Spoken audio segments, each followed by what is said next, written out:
မင်္ဂလာပါအမတို့ဒီနေ့ design 1 pen tool လေးတင်ပေးမယ်ပေါ့နော်ပေါင်းပြီးတိုးမှဆိုရင်အမတို့အရင်တိုင်းပါပဲခါရယ်တင်ရယ်လိုပါမယ်အရှိရတော့မလိုပါဘူးเนาะအမတို့ကွာနေပြီးတော့ဘလောက်ဆိုပြီးတော့ထုတ်လိုက်ရင်ရပြီပေါ့နော်အဲ့တော့အမတို့ကွာမြင်းလိုပါမယ်အရှိလိုပါပဲရှစ်တင်လိုပါမယ်အရှိကို60ခွန်အစားလေးတင်ကိုအစားလေးဒီနဲ့စားလိုက်တော့ပွားစာ5နဲ့ပေါင်းပါမယ်အရှိတင်အနောက်တင်မှာလဲပွားစာကို5cm ပေါင်းပါမယ်တူပေါင်းပါမယ်ရှစ်တင်နောက်တင်ပေါ့နော်ရှစ်ခါမှာခါ66ဆိုတော့အမတို့လေးနဲ့စားပါမယ်လေးနဲ့စားပြီးတော့တောက်စာပေါင်းမယ်ပေါ့နော်တောက်စာကအမတို့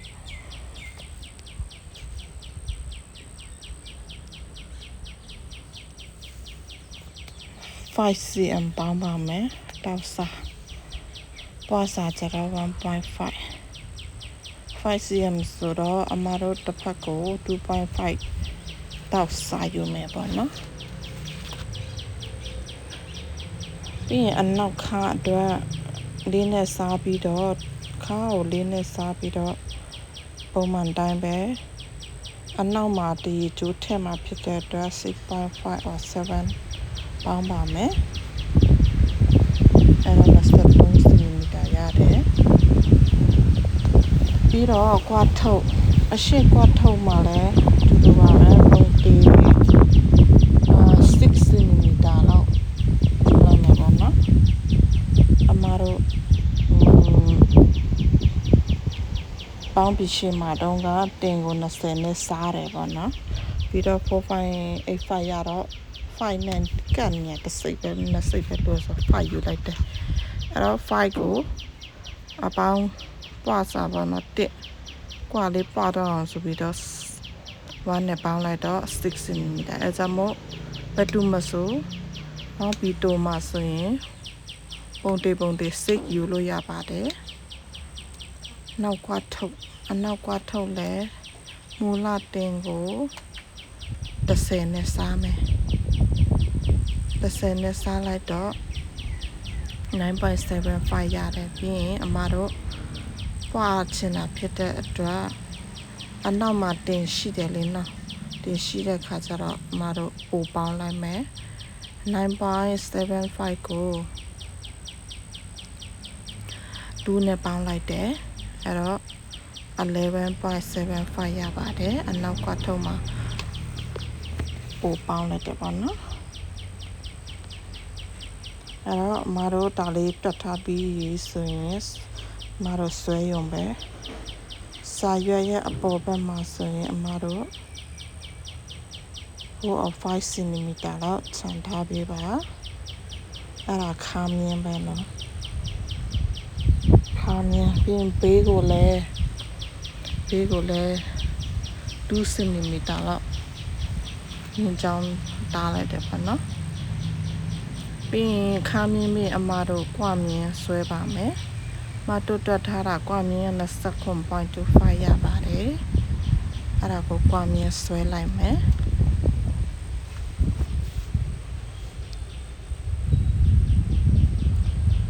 အဲ့တော့ကွာမြင်ရပြီဆိုတော့အမတို့ပေါင်းပြီးတိုးဆွဲတော့မယ်ပေါ့နော်အမတို့အတိုးကြတော့တစ်ထည်နဲ့တစ်ထည်တူနေတာဖြစ်တဲ့အတွက်တစ်ထည်နဲ့တစ်ထည်တော့ယူပုံချင်းတော့မတူဘူးပေါ့နော်အဲ့တော့အမတို့ဒီ design 1မှာဆိုရင်အမတို့ကွာမြင်ကနေပြီးတော့အောက်ကို10 cm ချလိုက်တယ်နော်အဲ့ဒါပေါင်းပြီးရဲ့အရှိပဲကွာမြင်ကနေပြီးတော့အောက်ကို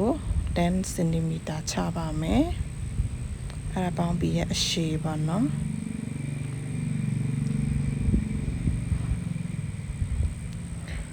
10 cm ချပြီးတော့အမတို့ခောက်စာလဲချ န်ပါမယ်ခောက်စာကြတော့အမတို့ချန်နေကြ4 cm ချန်ပါမယ်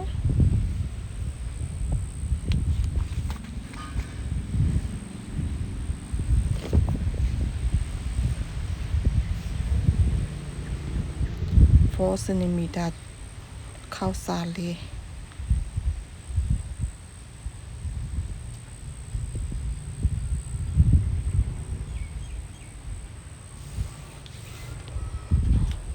ပြီးရင်အမတို့အရှိချမ်းကိုစဆွဲပါမယ်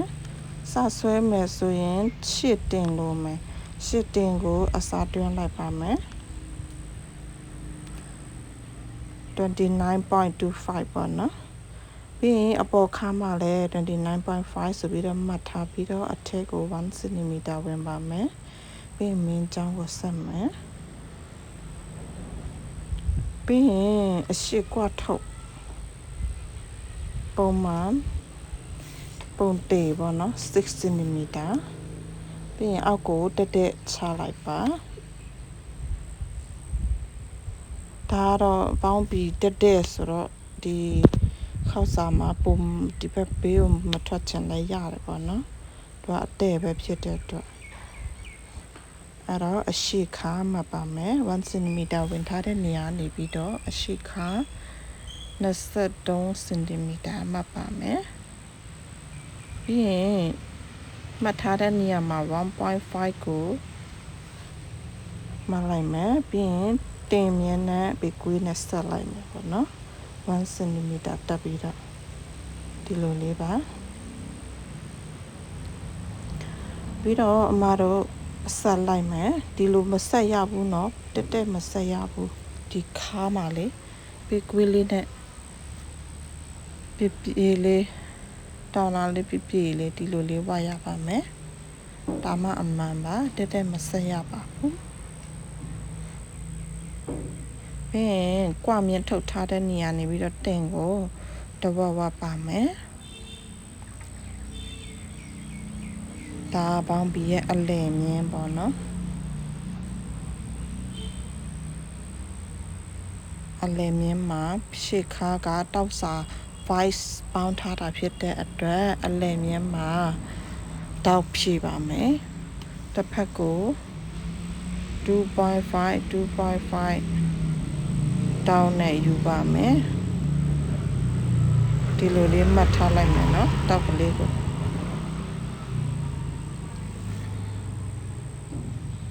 ပြီးရင်အရှိကွာကိုတုံးပုံပြီးတော့ကွာနဲ့အဝိုက်လိုက်ပါမယ်အဲ့တော့အရှိချမ်းပြီးတော့ပြီးအနောက်ချမ်းဆွဲပါမယ်အနောက်ချမ်းမှာလည်းဘေးကို2 cm လောက်မြင်းကြောင်တာပေးပါပြီးအနောက်တင်ကိုမှတ်မယ်အနောက်တင်တွတ်ထားတာ29.25ပေါ့နော်အဲ့ဒါကိုမှတ်မယ်အပေါ်ကိုလည်း29.25ဆိုပြီးတော့မှတ်ထားလိုက်ပါမယ်ပြီးရင်အမတို့ဒီအပေါ်ကို2 cm မြင်းချောင်းတစ်ချောင်းဒီလိုတားထားလိုက်ပါပြီးရင်ဒီအရှိဘက်ကိုတိုင်းမယ်ဒီဘေးကိုလေးဘယ်လောက်ချားတယ်လဲပေါ့နော်အဲ့တော့အမတို့ 1.5 ချားပါတယ်အဲ့ဒါကိုအနောက်မှာ 0.5 လောက်နှုတ်လိုက်မယ်အဲ့တော့1 cm လောက်ချားမယ်နော်အဲ့တော့အဲ့လောက်မကွာမဝေးမှာယူရပါမယ်နော်တကယ်လို့အရန်ကွာနေတယ်ဆိုရင်ပြန်ဆက်တဲ့ခါကျရင်မညီမှာဆိုလေမတိမ်မယိမ့်မှာပဲယူရပါမယ်အဲ့တော့တင်နဲ့ဘေးကွေးနဲ့ဒီလိုလေးဝိုက်လိုက်ပါဘေးကို 1.5 တက်ပြီးတော့ပါနော်ပြီးရင်အနောက်ခါတံပိုးတွင်းပါမယ်အနောက်ခါတံပိုးမှာဆိုရင်23ဆိုတော့1 cm တက်ထားတဲ့နေရာနေပြီးတော့23ဆိုပြီးတော့2 cm တက်ထားတဲ့မြင်းချောင်းပေါ်မှာမှတ်ရပါမယ်နော်ပြီးရင်ဒီလိုလေးဆက်ပါပြီးရင်အနောက်ချမ်းကွာထုတ်တံပိုး 11.75 တွင်းပါမယ်